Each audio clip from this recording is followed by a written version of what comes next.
indignation, and as radical and as bold as I seek to be in those things that I push for change, I think it's important that we are just as radical and just as bold in our healing. And so for me, I find healing in the movement. I find healing and I am more emboldened in this work when I am in the company of young people. You keep me honest, you challenge me, you inspire me, and although you are younger than me, you teach me. So I want to thank you for that. Thank you for what you do to strengthen our democracy. Thank you for being on the forefront of every great social movement in our nation's history. Young people are always leading, organizing, mobilizing. You hold individuals and institutions accountable, and you summon your peers. You call upon your peers. You pull this generation into action every single day. And I truly believe that we can legislate a better future for our nation. And when the mountaintop seems further than ever before, young people, you give me life. So thank you for speaking life into me and for emboldening me in the work of legislating, in the work of justice, in the work of movement building. Your generation is truly committed to rejecting the unacceptable status quo of systemic oppression. Young people are not being naive or impetuous when you say that we can and need to live differently, that another world is possible. So all of you each day are manifesting that more just nation, even in our weariness, because we know we don't truly have the luxury of being apathetic, of being cynical, of being indifferent, because our neighbors are depending on us. We are depending on one another. Now, in addition to the space that I want to hold for you when it comes to our movements, I want to acknowledge the fact that you are not often afforded that same respect for the role that you play in our democracy. And that is why I introduced an amendment to lower the voting age in federal elections to 16. And I was shocked at the vitriol that I was met with, people questioning the maturity of 16-year-olds when the 16-year-olds that I know are helping to raise younger siblings, are working jobs contributing to their family household. The 16-year-olds that I know have a better fluency and command of legislation than people many years your senior. The 16-year-olds that I know have a wisdom and a maturity that comes from hardship. And I think because you have such a powerful and important stake in the movement and in our democracy, that you also deserve to have a vote and a stake at the ballot box.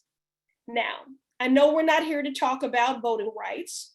We're here to talk about sex education, but I see these things as very much related. We have to pour into our young people equivalent to how you're pouring into our movement for social justice.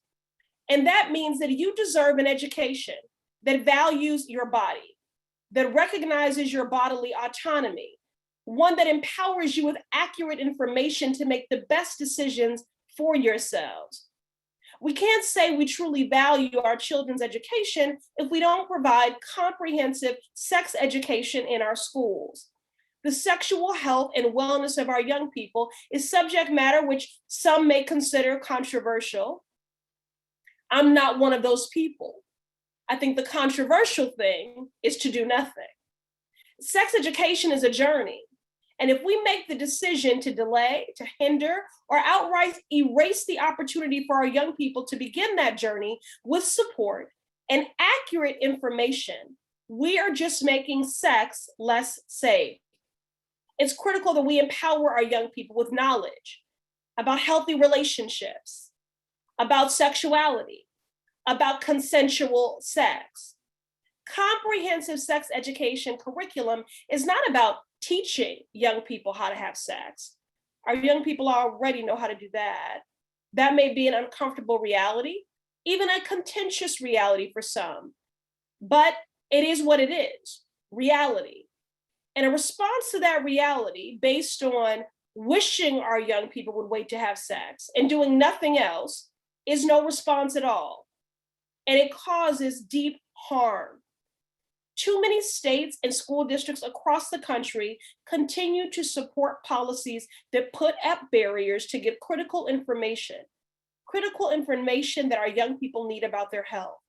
And these barriers are even more severe for young people of color, LGBTQ plus young people, and young people with disabilities. Antiquated, abstinence-only, heteronormative sexual risk avoidance programs are ineffective. They are unresponsive to the needs of LGBTQ plus youth and often project racist tropes about Black and Brown people. I also know from talking to young people, from being a mentor and a big sister, and from my own experiences, that there are plenty of young people having sex who don't want to be. There are young people in dangerous and unhealthy relationships. Our young people need to know how to protect themselves. And it's just as important that we talk about not having sex as well. Young people deserve complete, accurate, inclusive, sexual health information so they can truly be in charge of their own sexual health and bodily autonomy. Sex education is not just a nice thing to do. It does not only belong in some schools or some communities. It has real physical and mental health consequences. For example, many adult women, especially Black women and women of color, myself included, suffer from intense fibroids, endometriosis, and serious uterine conditions that are undiagnosed or preventable because we are not taught to recognize them or to even acknowledge what might be abnormal menstrual symptoms. When we provide comprehensive sex education, we are not adultifying our young people. We are respecting and fostering young people's growing understanding of who they are. We are teaching them how to have healthy relationships with their own bodies and other people. We are improving health outcomes and advancing gender and racial equity. And that is why it's one of my proudest contributions in my 8-year tenure on the council, that when I was a Boston City Councilor, prior to my election to Congress, I worked with advocates, I worked with young people to develop a comprehensive sex education and health curriculum that is culturally competent, medically accurate, age appropriate, which was successfully adopted as a permanent part of the Boston Public Schools wellness policy. And in Congress now, I'm proud to support Congresswoman Barbara Lee's Real Education for Healthy Youth Act, which would fund teacher training on sex education and provide grants for comprehensive sex education to public or private entities which focus on adolescent health. This month and beyond, I'll continue to push for sex ed for all. That means sex ed that affirms queer and trans young people and tells Black and Brown girls that our bodies are not flawed or criminal. That means sex ed that teaches young people that they have the right to bodily autonomy and their reproductive choices are their own. That means sex ed that empowers young people to engage in healthy partnerships that may or may not include sex. I'm determined to fight alongside you, to urge the Sex Ed Collaborative and Sex Ed Coalition and all the incredibly young people here to ensure that they receive the education that they deserve. Thank you all. Feels good to be your big sister in solidarity.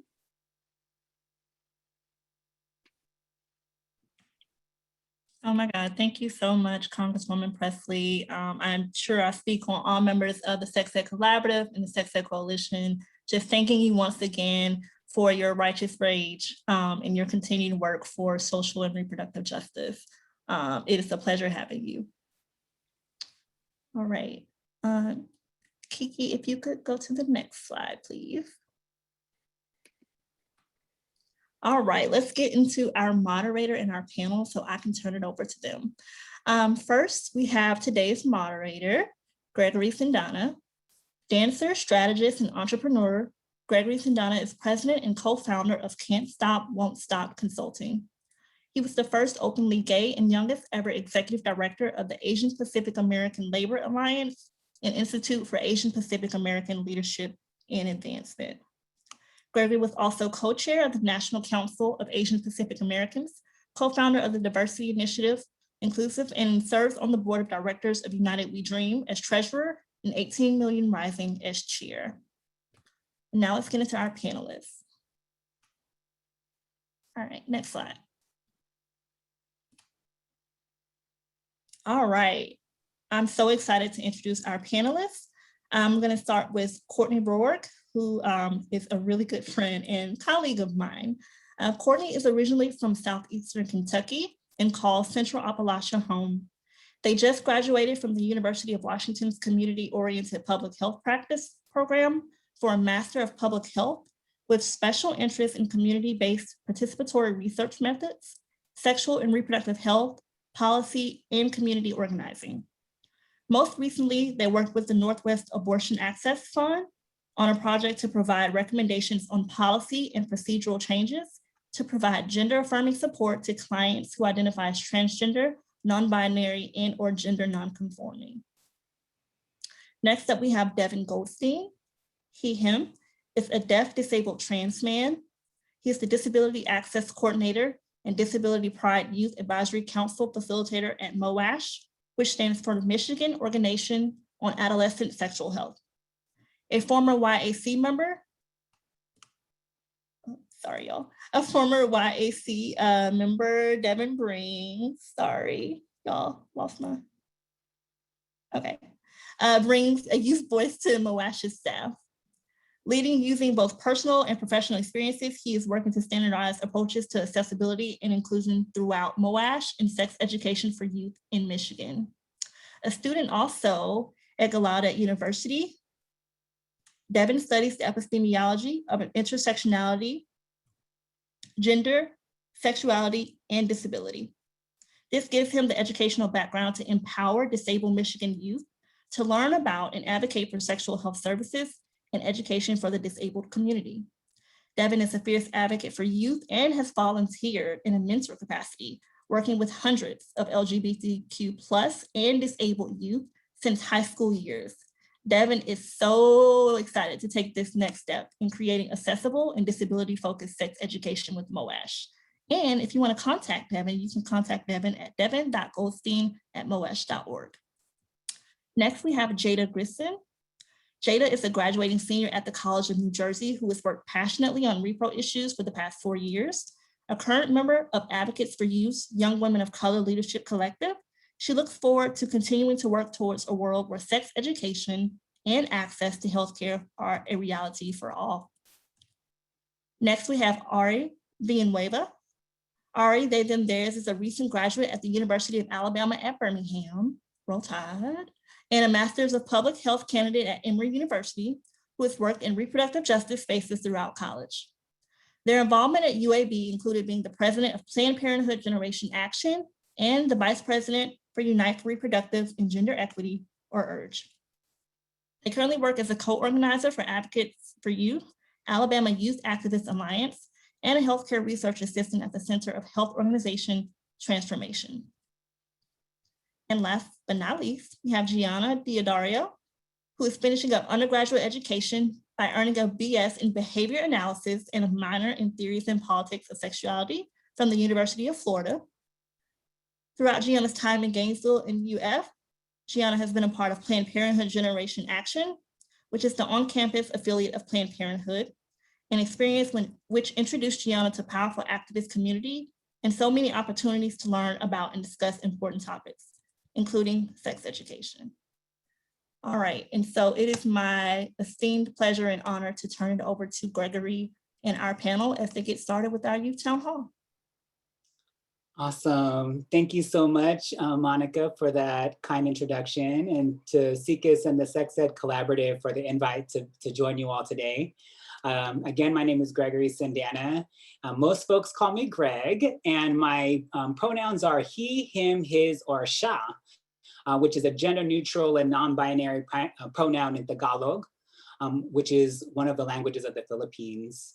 I was born in Guam, raised in California, but have been living on Anacostan, Nacotchtank, and Piscataway territory, or known by some as Washington, D.C. for over 13 years. One greeting that I will offer, also in Tagalog, is mabuhay.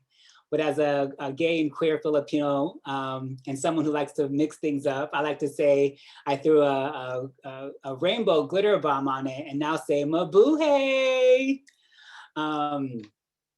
I believe that I am my ancestors' wildest dreams, and I am who I am, and we are who we are because of them and those who paved the way before us. My people are dancers, they're storytellers, they're healers. My people believe nothing about us without us, and that justice should not be for just us. And my people speak truth to power, bring their full selves into any space that they are in, and believe in our collective power to make change in our schools, in our workplaces, in our homes, and the world at large. Before getting started, I also wanted to name that May also happens to be Asian American and Pacific Islander Heritage Month and Mental Health Awareness Month. And we must do all we can to advance diversity, inclusion, equity, and justice for all communities and break the stigma around the challenges that folks may have with mental health. And then I'm particularly grateful to be here for this Sex Ed for All Town Hall, and honored to serve as a moderator because I understand the importance of comprehensive sex ed. As a young person, as a student, while I had access to sex ed, it was limited in scope and didn't fully prepare me for the types of conversations and interactions I was going to have. And including, like some of you all that I saw in the chat, including queer sexuality and consent. So I wanted to just lift that up and say that that's a shared experience that it seems like I have with other folks who are also joining us for this amazing town hall. But without further ado, why don't we go ahead and dive into the questions with the fierce and fabulous panelists that we have. And the first question, we'll have Gianna start. And the question is, what does good sex ed mean to you? Hey folks, thank you so much for the question, Greg, and thank you so much everybody at URGE and all of the other organizations that allowed us to have this space today. I am really honored and thrilled to be a part of it. And especially starting us off on this panel with such a loaded question, which is, what does good sex ed mean to you? And I think that when a lot of us think of good sex education, one of the first words that comes to mind is comprehensive. And this is incredibly important, especially when a lot of young people either don't have sex ed at all or receive abstinence-only education. And a comprehensive model covers necessary topics that are usually neglected by the types of sex education that we see in the standard. And comprehensive sex ed includes lessons on things like consent, on contraceptives, pleasure, interpersonal relationships, and all of the other things that a lot of us named in the chat that we didn't get to receive. So a comprehensive sex education curriculum is essential. However, we need to take this a step further. Comprehensive sex ed, like I said, is better than the current standard, but it doesn't acknowledge how our sexuality develops alongside all of the various other parts of us that make us our unique individual selves. And since the battle for good sex ed is such an uphill battle anyways, we might as well take it to the extremes and make sure that our sex ed isn't just comprehensive, but inclusive and intersectional. In doing this, we can ensure that our educators address the fact that our sexuality doesn't exist as an isolated part of who we are, but rather as an interconnected system of all of our identities. We need to make sure that everybody is fairly represented in an inclusive curriculum. And by ensuring all of these components are prioritized, we can make sure that our young people are well informed and given the autonomy, liberation, and education that they deserve. But discussion of good sex ed doesn't just end with content. We have to make sure that while we're fighting for a curriculum that is affirming for everybody, we also need to make sure that it's accessible for everybody. If it's only available to the few, then it stands in direct opposition to the exact kinds of ideas that are presented using those frameworks. So, what's good sex ed to me? It means that we listen and respect young people to ensure that every single young person out there feels confident navigating their own sexuality. It means reconciling with the fact that sex education is built on the exploitation of people of color. It means working to ensure that everybody receives sex ed where they see themselves represented in a way that can help them. And it definitely does not mean restricted access to some poorly built curriculum that is dependent on stereotypes. And I am lucky enough to sit on this panel with some powerful individuals who've made their names in activism, and I would love to hear their perspectives. So I will open the floor for them. Awesome. Thanks, Gianna. Was there anyone else that wants to share what does good sex ed mean to you? Yeah, I'd be happy to build off of what Gianna said. That's all right. Yes, to me, I mean, first, everything Gianna said was very on brand, exactly what we need in this conversation. But to me, good and comprehensive sex ed means providing space for young people and people of all ages to engage with the vastness of their human experience. When I experienced sex ed, it was very cis heteronormative. There was no mention of consent politics or interpersonal relationships whatsoever. I feel like so much of the conversation, even when we do provide space for those conversations, does rely off of stereotypes. So we talk about consent within romantic relationships, but we don't talk about consent among platonic relationships or just basic interpersonal boundaries and emotional intelligence. We may make a somewhat more progressive curriculum might make space to talk about gay, lesbian, and homosexual relationships, but they might not make space to talk about the trans experience or non-binary people, or what it means to be asexual and still want to engage with sexuality, but on your own terms, not in a way that's been defined for you. So to reiterate all the points Gianna made, comprehensive sex ed is providing people space to ask questions about themselves as they evolve over time, and then giving them resources to go about engaging with those questions in a way that's healthy and contributes to positive relationships across their lives, not just sexually. Thank you, Jada. Anyone else want to answer this question? I definitely want to add on to that. I think what Jada and Gianna have said are amazing components of what comprehensive sex ed should look like and what I would like to see out of it. And one thing that I would love to see is that both, that we have educators that feel comfortable, happy, and passionate to do this work. I think that a lot of the times, due to budgeting and like the lack of emphasis that sex ed has, allows schools to just assign any educator that is available to do the teachings for sex education. And while, at least there is sex ed being taught, it's not necessarily the best and absolute most comprehensive thing if it is offered at that school. And I would love to see actually trained and supported long-term sustainable programs with educators that want to do this work. I think that would be the most safe, affirming, helpful environment to do this teaching. And I would also love to see the faculty and the teachers that are not sex educators receive sex ed, since they were not able to get that when they were younger. So in my ideal world, I would have everyone at the school or university or institution be getting this education at the same time as their students, but obviously in separate spaces so they're able to ask different questions. Thank you so much. Did Courtney or Devin want to say anything?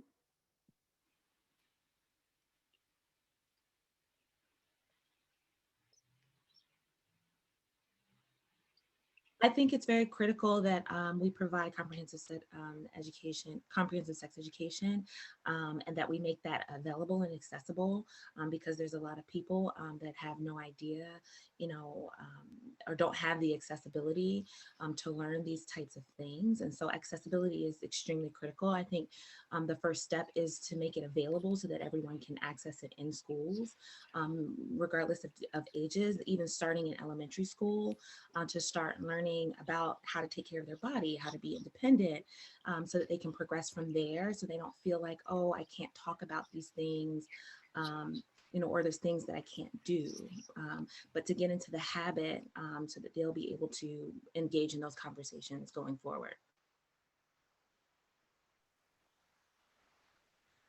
Thank you, Devin. Courtney, did you have anything you wanted to add? I think I have only two remaining things that that other folks haven't covered, but definitely everything folks have said have been great. I think in addition to, like, when talking about queer and trans inclusivity, that should include like family makeup, and how, especially like I grew up and in the South, like a lot of it's really heteronormative, and really like you have sex to have a baby, to get pregnant, have a family. And so there's this idea of like what family structure looks like, and like queer and trans folks do not like fit in within that. So I would just add, like, when that is taught, when queer and trans inclusivity is taught, diverse family makeups, and conversations about like giving birth or not giving birth, and just respecting like people's decision-making power. And then on top of that, the only other thing that I would mention is just, I would love to see sex ed that decenters the biomedical model of disease prevention, and instead reorients to centering people's pleasure, bodily autonomy, and decision-making power, especially people whose bodies are disproportionately violated by the state. And that's it. No, thank you. Great way to kind of thread all of that together. And thanks everyone for your responses to that first question. Very inclusive, very comprehensive, holistic, especially when putting all of that together. So the next question, and we'll start with Ari for this one. Has sex ed formed your experiences in a positive way or a negative way regarding specific identities and understanding of them? Yeah, I personally feel that sex education, depending on what time of my life and what point of my life, has been really beneficial and very harmful at the same time. The only reason that the sex education I received when I was younger was very harmful is because it wasn't comprehensive. It did not include all of these amazing components that the fellow panelists have been talking about. I think that if I had had really good sex education like I did in college happen when I was younger, then I would say all of my sex ed experiences would have been positive.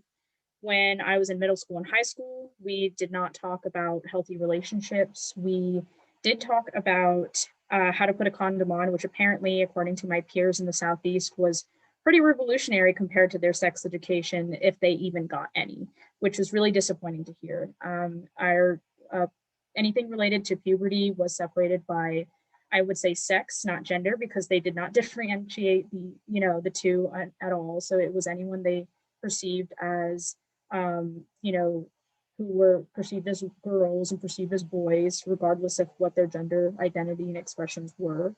And I feel like I did not get to understand my own gender because of this. I did not get to experience what my sexuality was or understand any terms until I looked up online, and whatever information I ran into was the information that I got.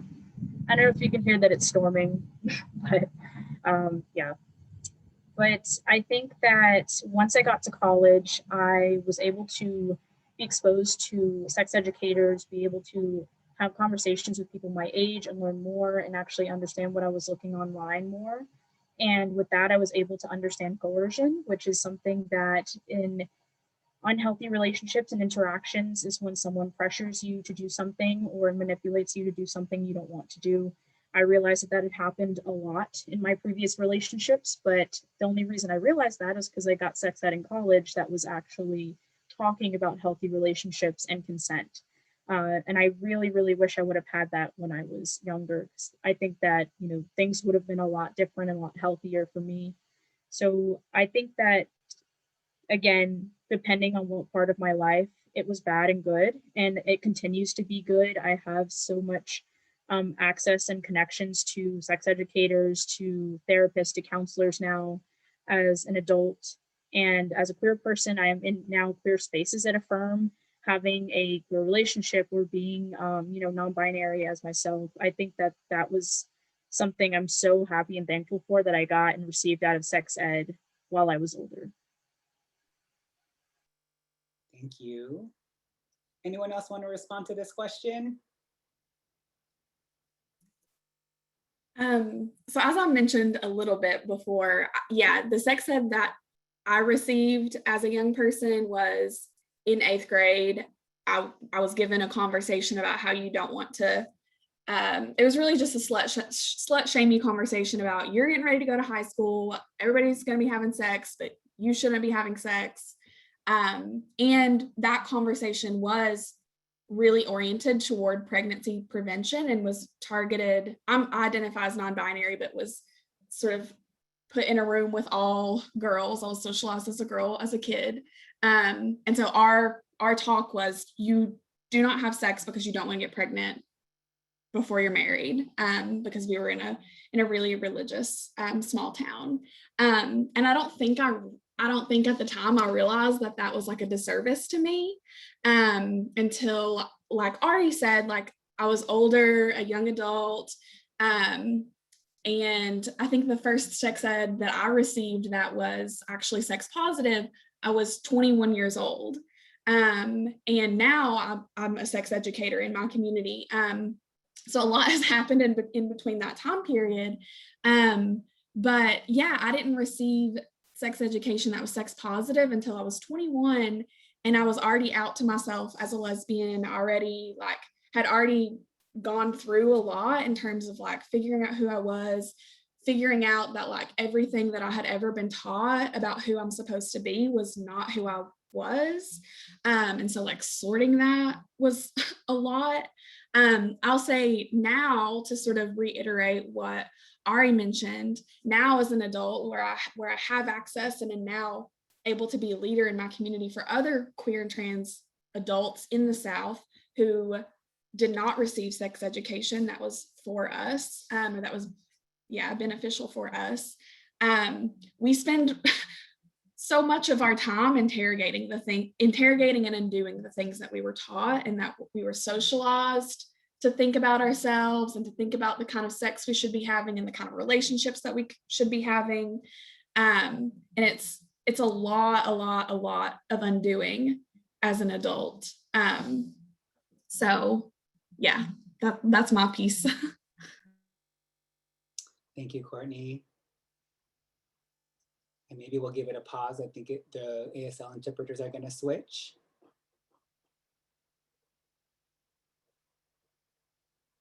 Awesome. Great. Wanted to see, Devin or any of the other panelists have anything you want to add to this question? Very briefly. Oh, Devin can go. That's all right.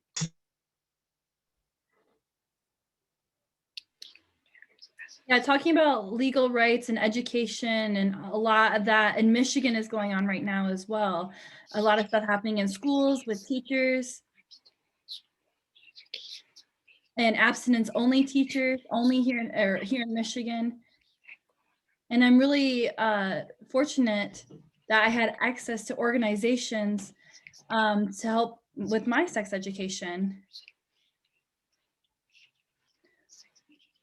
And now I'm a sex educator here. So it's a really big change. So I think that just making sure that organizations have support and support educators, not only teachers, but help make changes to the law too,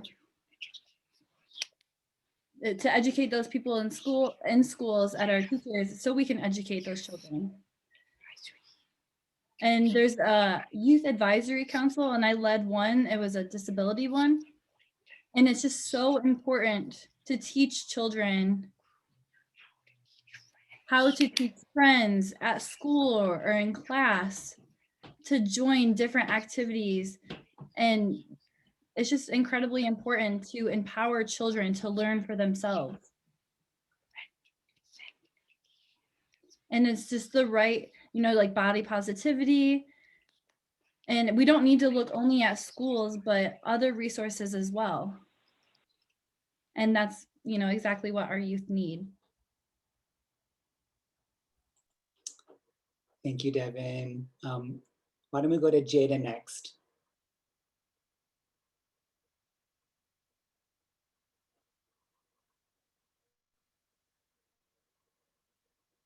Ooh. I think, I'm not sure if it's me, but it looks like Jada may have froze for a second.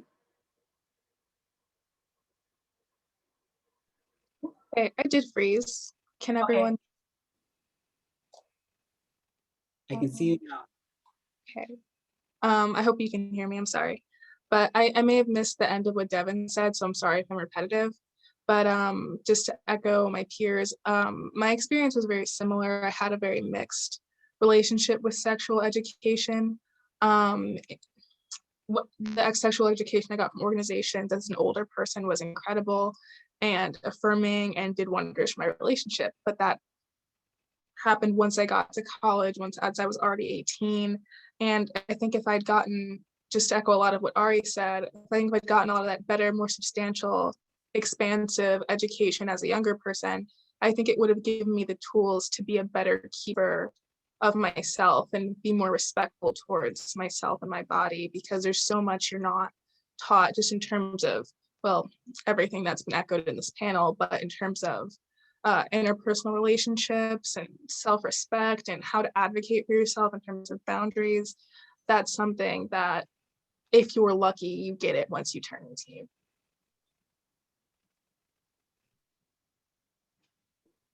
Gianna, anything else you wanted to add? No pressure, but of course, space. Thanks so much. Unfortunately, I can just relate to everything that's already been said in terms of people's experiences with sex education.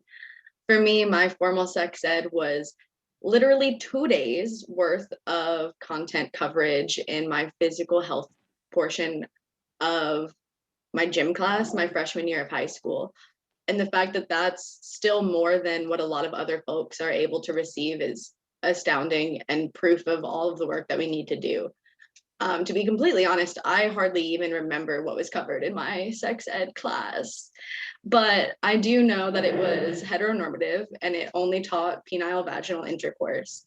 And I also remember the way the educator presented the topics made it clear that it was happening because it was forced to be happening, which I think really speaks on Ari's answer to the first question, which is we need educators who genuinely care about the outcomes of the young people that they're sharing that space with. And when they don't, it makes them not retain anything. I didn't learn anything from my sex education. And at the time I figured because it was absent, it didn't necessarily mean it was harmful. But like a lot of the other folks on the panel, once I got to college and I was able to be in queer affirming spaces for myself and I was able to understand more about sex rather than just the physical act itself, I understood how actually dangerous it is for young people to not receive the kinds of education that they need. So I just wanted to echo everything my fellow panelists have said and re-emphasize that a lack of sex education in and of itself is a massive issue. It doesn't have to be explicitly negative or explicitly abstinence only. Even if it does cover things, if it doesn't cover everything, it's still extremely harmful and our young people deserve better. Absolutely. Thanks, y'all. Just a reminder or just a note, if you have questions, please feel free to drop them in the chat. We have folks who are helping capture the questions, and we'll have a section and we'll answer Q&A. So Susan, we see your question, and other folks feel free to drop them in the chat. I also know we're via Zoom, and sometimes it may be hard to feel the energy. So if you want to affirm something that somebody is saying on this panel, there's been lots of gems and fire that's been dropped. Feel free to do a heart, a clap, drop some love in the chat to let the folks know that you are with folks and agree and appreciate the wisdom that is being shared on this panel. All right, so let's move to the next question. And for this question, if it's okay, we're gonna start with Jada. And the question is, when we're as a culture and as individuals experiencing violence that was like described earlier in the moment, including police violence, other racially motivated violence, violence against protesters, and the numerous anti-transgender bills that have cropped up in so many states, how are those moments connected to sex education? And does sex ed have a role in helping us navigate all of this? That's an excellent question, and it's very layered.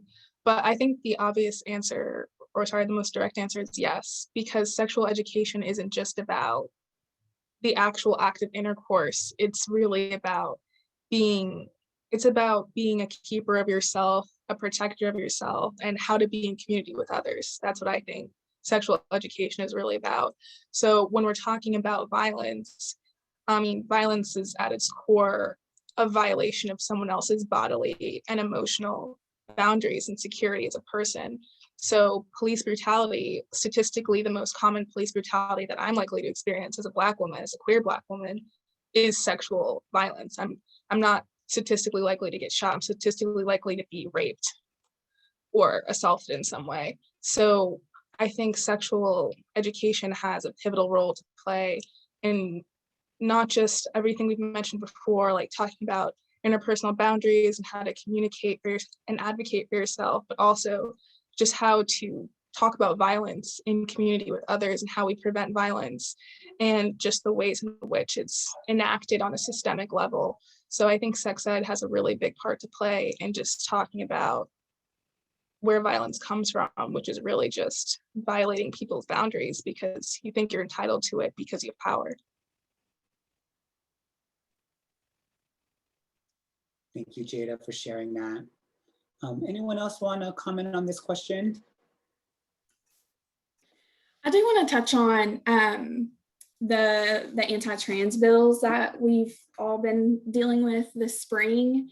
It's been really interesting. Yeah, like being in Alabama where there's this like egregious and almost nonstop state sanctioned violence against trans young people.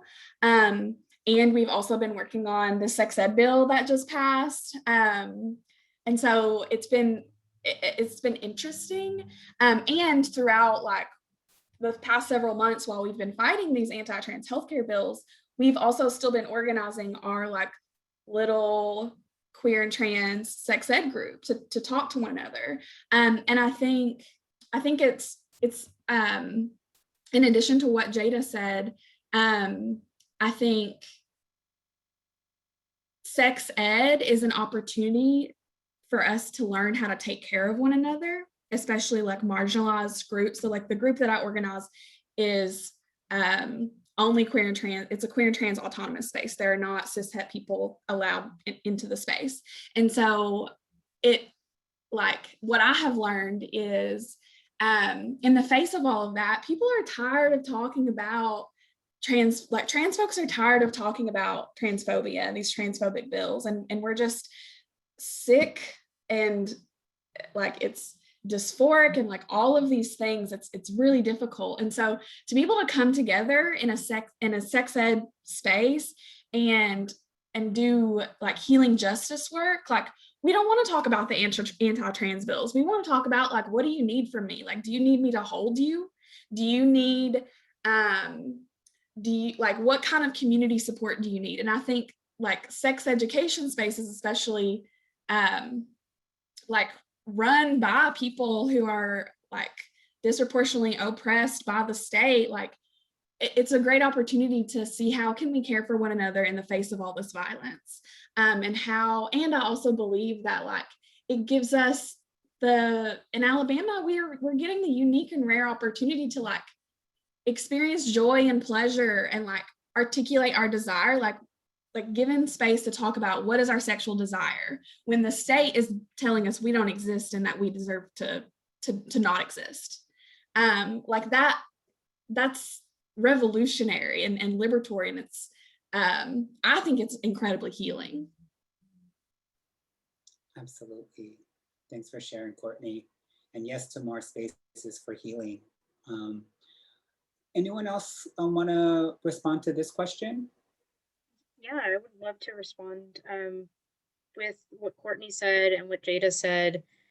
I think that a lot of this violence really stems from also like our lack of like understanding where people's experiences are coming from and like building that empathy that we fail to see when we are in grade school, when we fail to see that we are in college as adults. If you do end up going to college and everything, I just feel like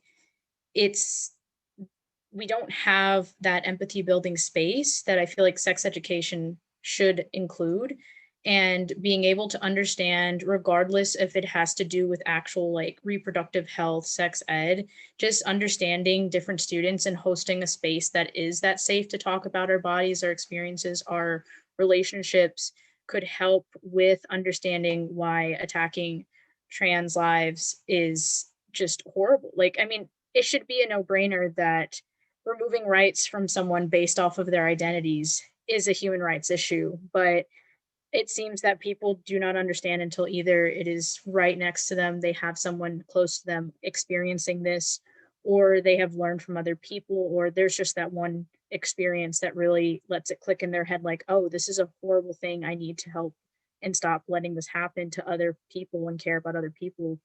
And I would love for sex ed to incorporate that and have that. And I think that people would understand what it means for me to be non-binary, and it would be a safer space for us to discuss those things when we have an educator talking about it versus me having to, let's say, on the spot explain it to a very non-receptive group of people in a very not safe space. I think having a set up area and time and place with the right resources is much better and healing for people to talk about their identities. And that goes with anything related to race, ethnicity, religion, citizenship status, ability, disabilities, anything. I think that this is extremely important to have that kind of conversation within sex ed. Thank you. One more note, Monica put this in the chat, but just wanted to lift up as well. If you want to amplify the conversation on social media, please use the hashtag SexEd, the word for FOR, all, SexEd for all. So please join the conversation on social media. Any of the other panelists want to speak to this question?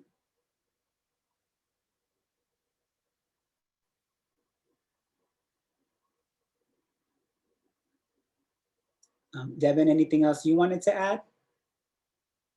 Oh.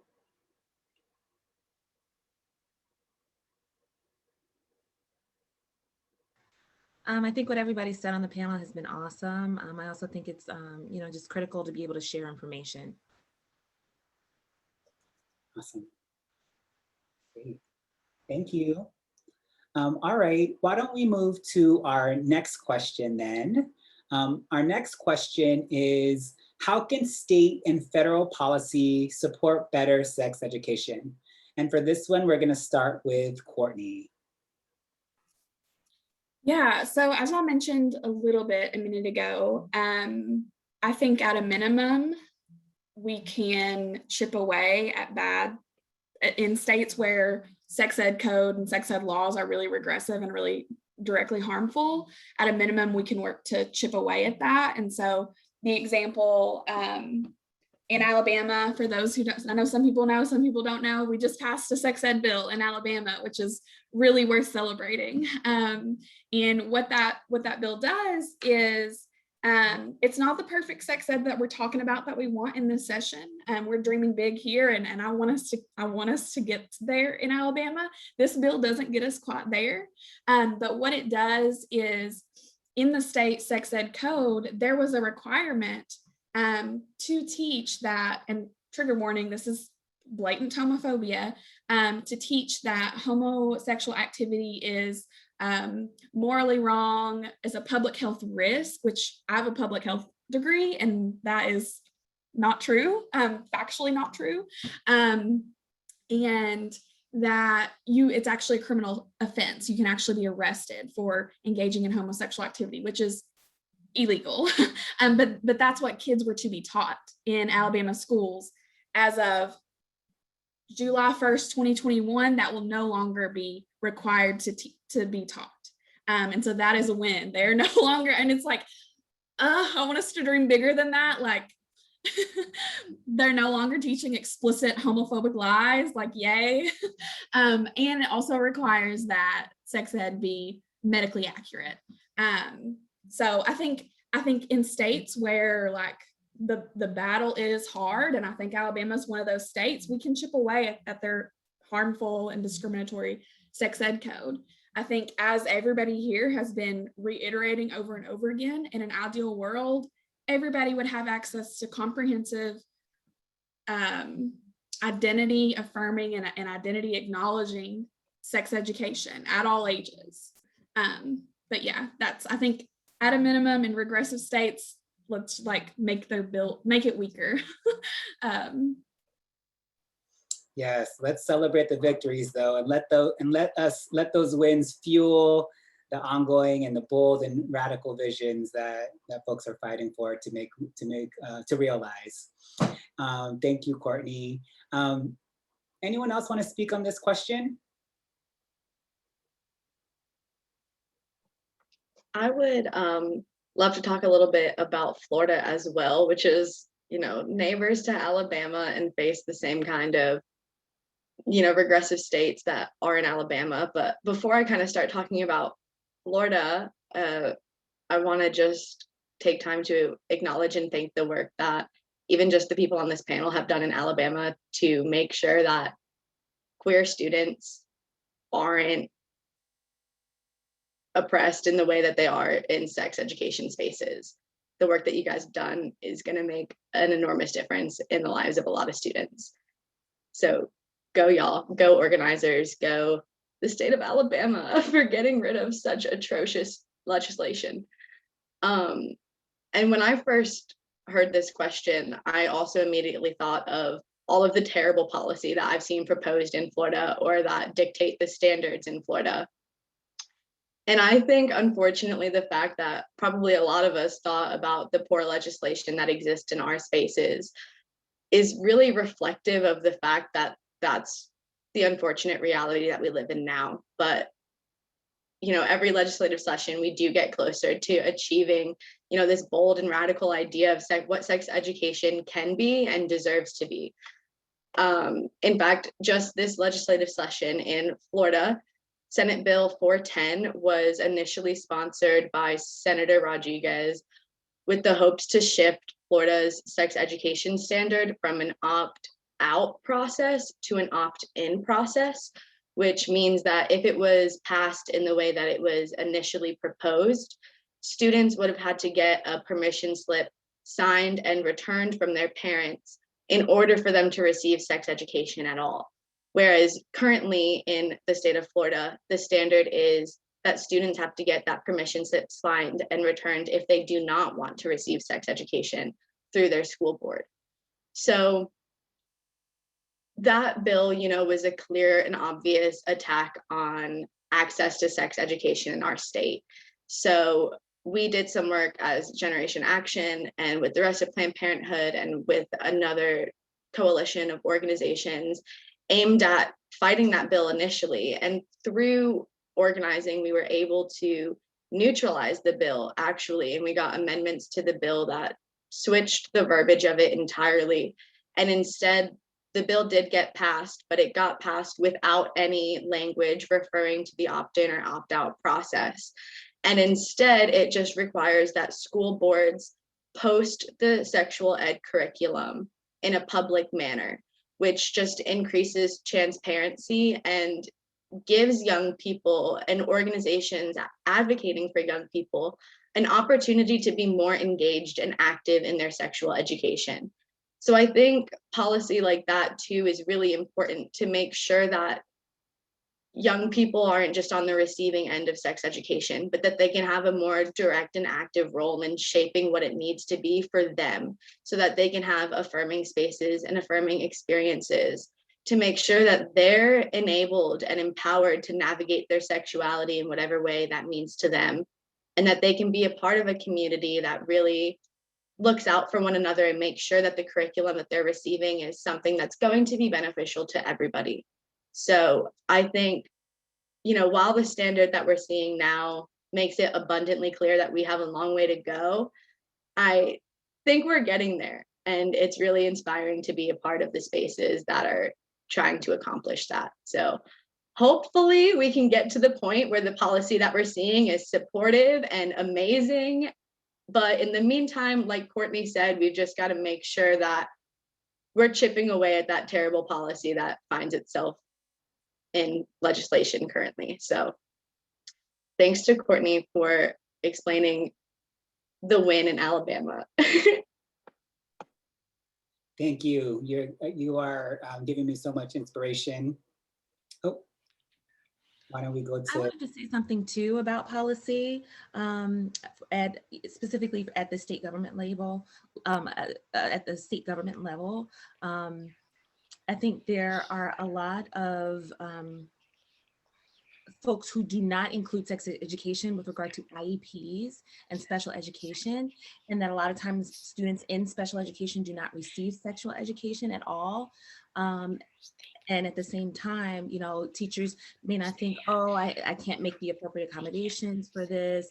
Oh, it's too hard, it's too complicated, or maybe students with disabilities aren't even having sex, or they're not thinking about their sexuality. But there's a lot of need to understand the concepts related to sexual education. And it's not just about sex, it's about body, it's about their bodies, it's about independence, it's about consent. It's about interpersonal relationships and the ability to have connections and friendships, for everyone, and to be able to educate all people, that even those that have disabilities, no matter what, because they also need to be able to make independent decisions about their bodies. And they sometimes need even more help explaining the differences with their bodies, and how to create boundaries is sometimes even that much more important. And so how do you start that process when they're young and start to change the curriculum to be able to have access, to give them what they need, and to be able to have full language access, so that students can be sure that they can communicate even with their parents, and that parents can help them create boundaries and establish boundaries for what those children need.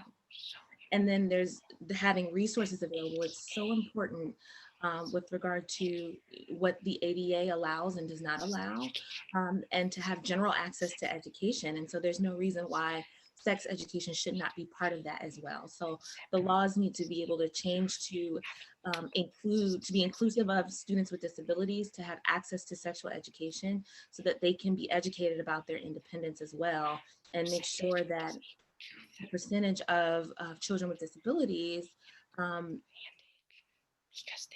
regardless of their age, are included in that, because they may not be able to communicate as well for themselves and advocate for themselves. So that needs to stop, and there is exploitation of bodies with disabilities as well. And so they need to be able to understand consent for sex. And sometimes they don't know that they even have the opportunity for consent. They may not know the words penis, the words vagina, to be able to understand that they can say no.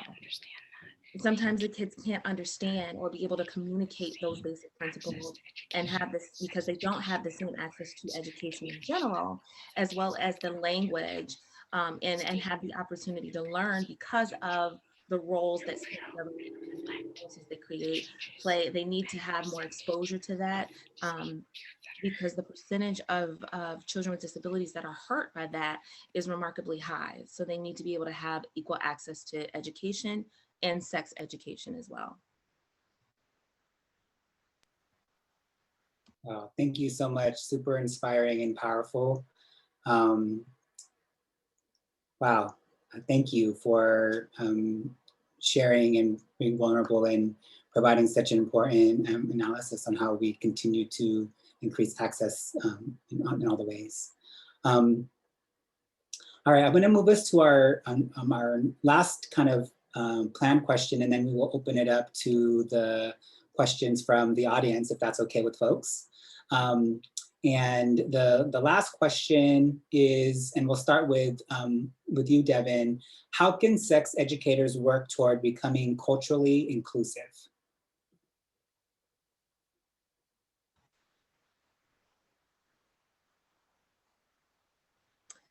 Thank you so much, because I think it's a really important question as far as being supportive of all cultures and being able to understand that learning starts at home. And with that, sex education, sadly, it sometimes depends on what kind of culture you have at home. And so, there are people who may be learning through their educators out, or, sometimes you have that culture that you're learning outside of school. But sometimes you could feel stuck, particularly because it's binary, it's predominantly white. But it's a multiracial, multi-faceted society that we live in. And so, but we have to remember that there's different learning happening in different cultures. So how do we focus on, and making sure that what we're teaching is culturally inclusive, so that people can have the resources? For one, we have to make sure the educators have the resources that they need for intersectionality, for different types of identities, to be able to understand what students need related to sex, related to interpersonal relationships, creating boundaries. What does love look like? And I think some educators tend to focus on, the body parts, the name of what's the right name, what's the wrong name, what's a cute name, right? And they focus on different terms to be used for sex, whether it's medical words, but that's not always what we need. You can Google that stuff, right? You can Google STDs, you can Google, how to be safe with, but you can't Google how to have safe and healthy relationships, how to provide consent in various types of scenarios or situations.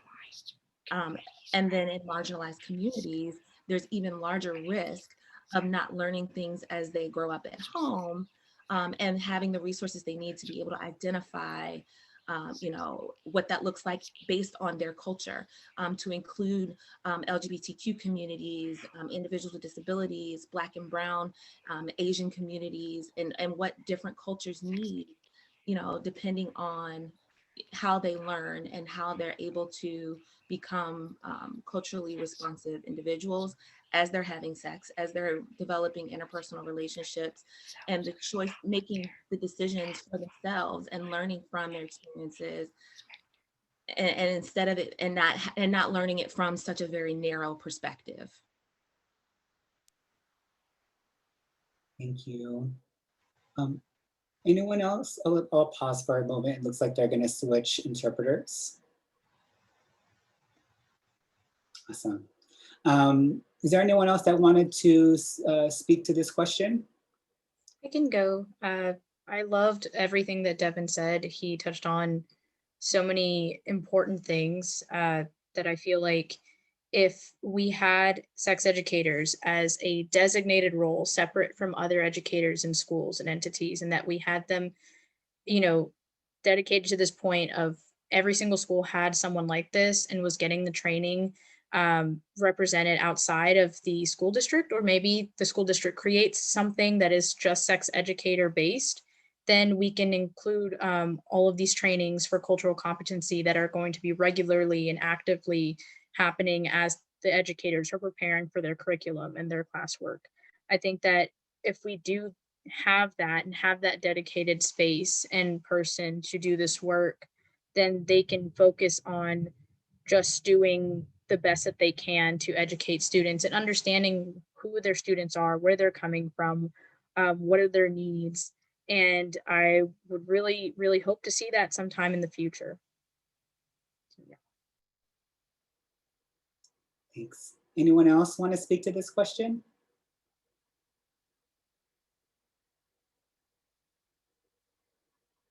All right. If not, we do have a lot of different questions that came from the chat.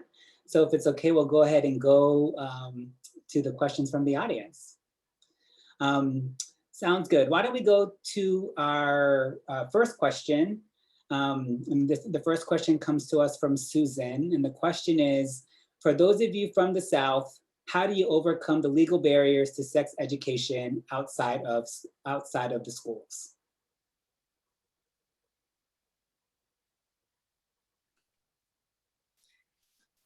I don't love this answer, but I can say this is what I have found like we can do. And that is people in community creating those spaces where they can in community outside of the school system. So if you go to a church where you have good influence, I'm a huge fan of figuring out how to teach comprehensive sex education in churches, especially in the South.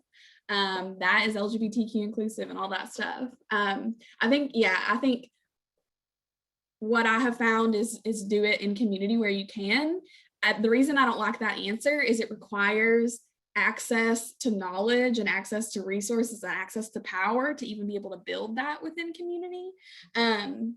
That like, yes, you can find through organizations. Like I know SECUS has a ton of great resources for community-oriented sex education, but that's what I have found. And I honestly, I think that's incredibly important. I think that's as important as teaching it in schools. Ideally, it would be awesome if sex ed, comprehensive sex ed, great sex ed is taught in schools and community in conjunction.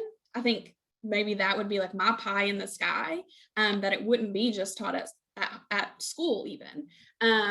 But yeah, that's my answer to getting around the restrictive like sex ed codes that restrict public schools, is starting something in your community. Thanks, Courtney. Is there anyone else that wanted to offer a perspective or answer to that?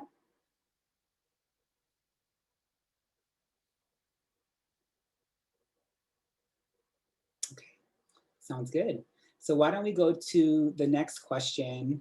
So the question is from Jada, and the question is, how have y'all received sex education? Have y'all received sex education past high school? And what formats or settings are you able to get this information after K through 12? This was a question from someone named Jada. I was a little confused. Oh, say it again, Jada. This is a question from someone else named Jada, or I'm sorry, I didn't hear what was said. No worries. The name was connected to the question, so I'm not sure if you wrote the question or if it was someone else named Jada, but if you have a response, you're welcome to, or anyone else on the panel can respond. But to repeat the question, it's, have y'all received sex education past high school, and what formats or settings are you able to get this information after K through 12?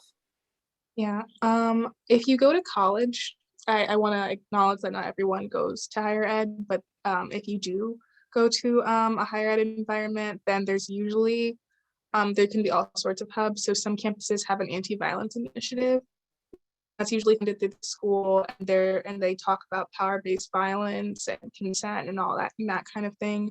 If they don't have that, your school may have a Planned Parenthood or an URGE chapter or some other equivalent. And that's honestly where a lot of sexual education happens, at least in my experience. And then if you aren't in a higher ed environment, I would look into community hubs, like Courtney said, because they actually usually do have a lot of resources and are willing to help. Thank you, Jada. Anyone else want to respond to this question? Yeah, I wanted to add on to what Jada said, that unfortunately, that college is a really big resource in terms of sexual health and health education, that there will be programming there. But aside from going to a university institution, you can also get sex education, like, you know, like what everyone said, Planned Parenthood. If there is a organization or chapter of Urge and other organizations. But I know that in Georgia, Sister Song and Sister Love, I believe, I know for a fact Sister Love provides some form of health or sex education. Any places that provide STI testing, you can ask if they have any sex education component or if they know an organization that provides this. And it could be of any age, it could be specific to ages. Sometimes they have it for youth, sometimes it's for adults only, but these are resources outside of going to college or university, that they do exist. They're kind of difficult to find sometimes depending on what your state looks like or what the resources advertisements are, but they do exist. And if they aren't in person, you can definitely find some online. I don't know if anyone has any specifics on the top of their head, but I could go ahead and try to send those to you if there are any resources within the chat. Thank you. Then I'm also seeing in the chat, Courtney naming to also seek out specifically queer and trans organizations. I know that's also how personally, even if it wasn't what I was seeking the organizations for, they provided spaces for us to talk about consent and talk about sexuality and to engage in conversations with other queer identified, and in this case, queer, like people of color identified folks, to be able to like learn and build with each other and understand how we navigate those conversations, especially as we were dating or meeting folks and new people. So I definitely would star that recommendation. Anyone else want to speak to this question?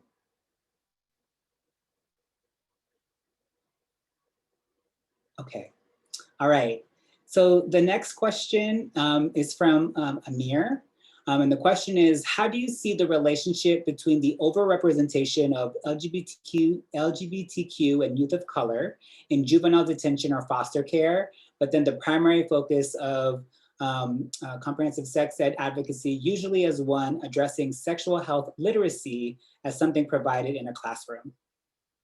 We have a lot of vulnerable youth in systems who can't be reached by the state's education department, and youth displaced from their homes by racist and homophobic, transphobic systems of oppression.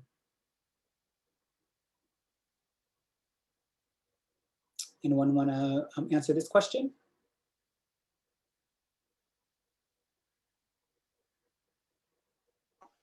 Can you repeat the question? Yep.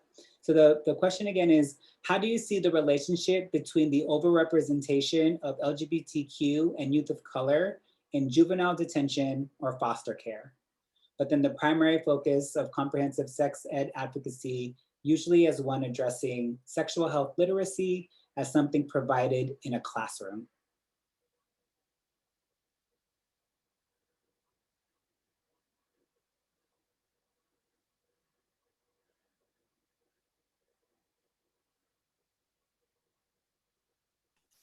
I don't have a great, again, I hate not having a good answer, but just want to iterate, like, great question, important question to be raising. And I think an important thing for people who advocate for comprehensive sex ed to think about and consider. I think this is not like separate from what we've been talking about who disproportionately gets access to what kind of sex ed.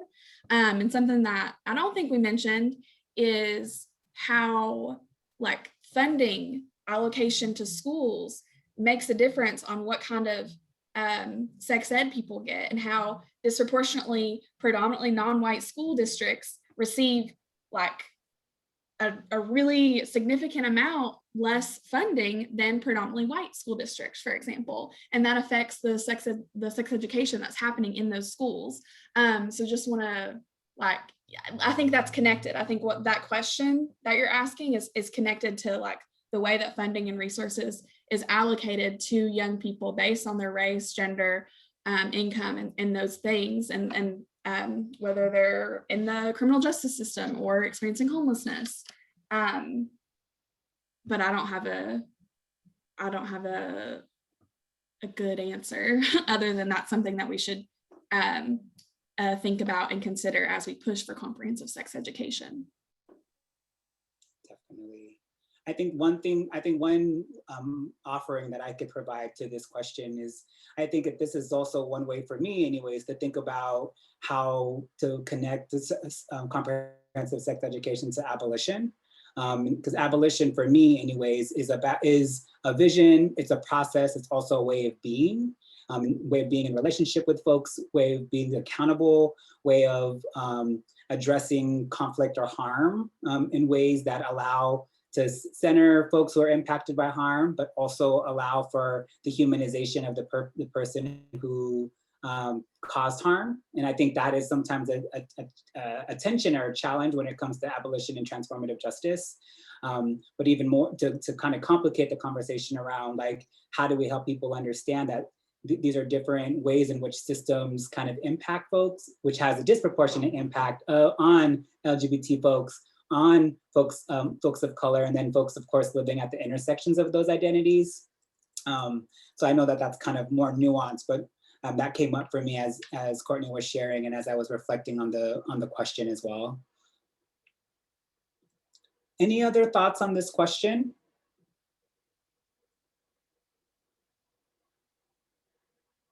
Okay, awesome. So we actually have one more question that we'll do. Looks like we're coming close to time, so we're actually doing really great on being able to get to everyone's questions. And so this last question that we have is from Sean.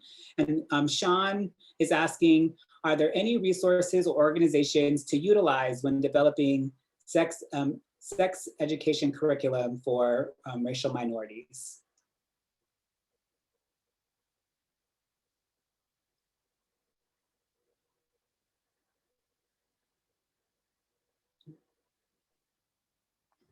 I have in a doc all kinds of resources off the top of my head. Yeah, Women of Color Sexual Health Network, they have a mixtape if you go to their website. I utilize SECUS. Yeah, a lot of the resources that I have are like in a document that I'm happy to share, and I'm sure the organizations putting this together have access to those things too. But yeah, uplifting what Monica said, if you go to their website, Women of Color Sexual Health Network, they have some stuff on their website too. I just want to add to this as well. Similarly to Courtney, I think compiling resource documents is incredibly important. And something that I've also found has helped me learn a lot has been, really listening to educators of color on social media. There's a lot of really powerful and phenomenal educators of color who are using social media platforms to make sure that people understand the way that sex education needs to incorporate things that it typically doesn't.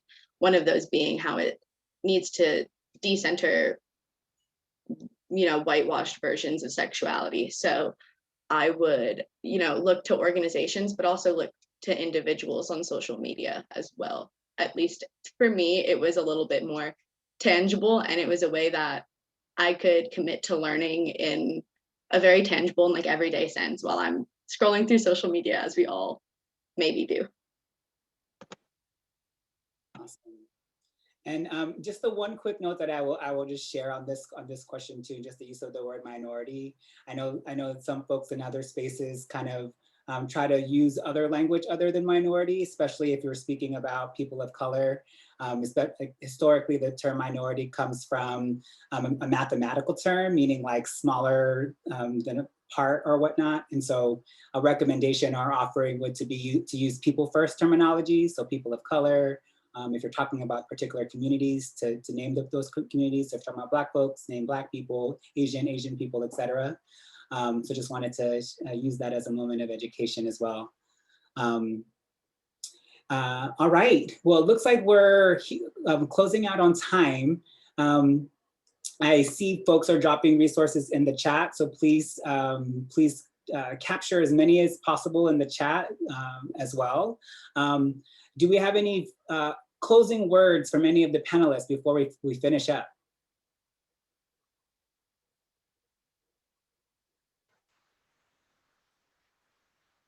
All right.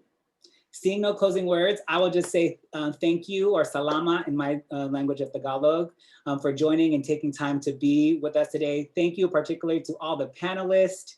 Y'all were amazing, dropped a lot of knowledge, and really, really much appreciated. And I'm gonna pass it back to Monica. Is that right? That's right. All right, passing it back to you, Monica. Thank you so much. Thank you. Thank you so much, Gregory, and to our wonderful panel and this wonderful conversation. And thank you so much to everyone who was able to take time out of your day to come. Special thanks and shout out again to Congresswoman Presley, who I know left us quite a bit ago, but just thank you again to you and your staff for your support on this event. Just a plug, because the Sex Ed Collaborative and Sex Ed Coalition would be really mad if I did not plug this before the end of this event. Sex Ed for All Month is continuing in May. And so this is just the start and the kickoff to Sex Ed for All Month. We have so much planned. So please join us on social media using the hashtag Sex Ed for All. And please check out the organizations that we talked about in the beginning of the town hall, such as CCIS, Advocates for Youth, URGE, Power to Decide, and so many others. And join us on social media to continue the conversation. And please stay tuned, because we have a lot of exciting things planned for the rest of the month. So yeah, and with that, thank you all and have a good rest of your night.